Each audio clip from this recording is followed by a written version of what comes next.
They say no secret stays buried forever. But what if, just what if, it could be? This story begins with a woman. Let's call her Elena. For 15 years, Elena lived what many would call a beautiful life. A modest suburban home filled with laughter, quiet morning coffees, a husband who adored her. No grand riches, no fairy tale castles, just a rhythm of comfort and devotion that many envy and few truly know. But hearts, as you'll learn, can be greedy things. It began with a mistake, a fleeting one moment of weakness, a lapse in judgment, a night that never should have happened. She cheated. One time became two, then five, then too many to count. But it wasn't the beginning that shook her, it was the first morning after. The crushing weight of guilt, the way her husband kissed her forehead as if nothing had changed. Because to him, nothing had. But to her, everything had. And so she did something she hadn't done in years. She prayed, "Lord, I know what I did was wrong, but please, don't let him find out. My marriage, he, is everything to me. I can't lose him. I just can't." The room stood still, as if time itself held its breath. Then a voice, not a rumble, not thunder from the heavens, just a calm, knowing voice. "All right, my child, he will never know, but in exchange, years from now, you will die by drowning."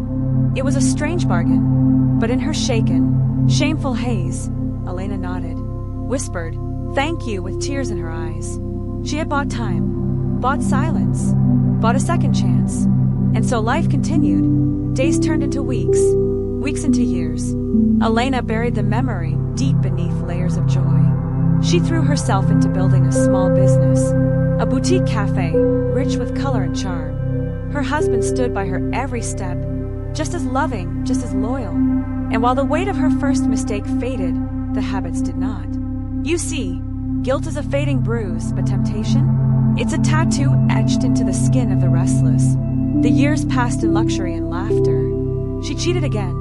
Not once, not twice. Enough to fill a confession booth 5 times over. Each time, she'd feel the faint echo of a promise long buried. That whispered voice from above, but nothing happened. No thunder, no retribution. Just warm sunlight and beautiful mornings. Perhaps God had forgotten. Elena certainly had. On her 48th birthday, Elena decided to celebrate with something she'd never done before. A luxury cruise across the Pacific. 5 stars, all-inclusive, champagne on ice, ocean views for days. She called it a reset, a solo trip, just her and the sea, and perhaps a few flings along the way. She boarded the ship without a second thought, her silk scarf fluttering in the wind, sunglasses hiding tired eyes. The ocean greeted her with blue skies and perfect stillness. But the sea remembers. The cruise was everything she imagined. New faces, no judgment, luxury draped over every surface. And the people, oh, the people, men with fake wedding rings, and women who looked just a little too comfortable lying. Elena fit right in. 4 days, she sipped cocktails, danced under starlight, and whispered names she'd forget by morning. It was, in her words, the best time of her life. But all good things must come to an end. It was the 4th night. Around midnight, a deafening explosion shook the ship from its belly. Lights flickered, glass shattered, the music stopped, people screamed. Chaos bloomed like wildfire. Elena stumbled from her cabin barefoot, eyes wide, heart pounding. Smoke, alarms, panic, and then water rising from the lower decks. Cold, unforgiving, endless. God, no, please, don't do this. You're not going to drown a whole ship full of people just because of me, right? Elena, do you have any idea how long I've been gathering all you cheaters in one place? The ship listed hard to the left. People scrambled. Life rafts were tossed into the sea like confetti. Elena was frozen, not just by fear, but by recognition. Faces, familiar faces.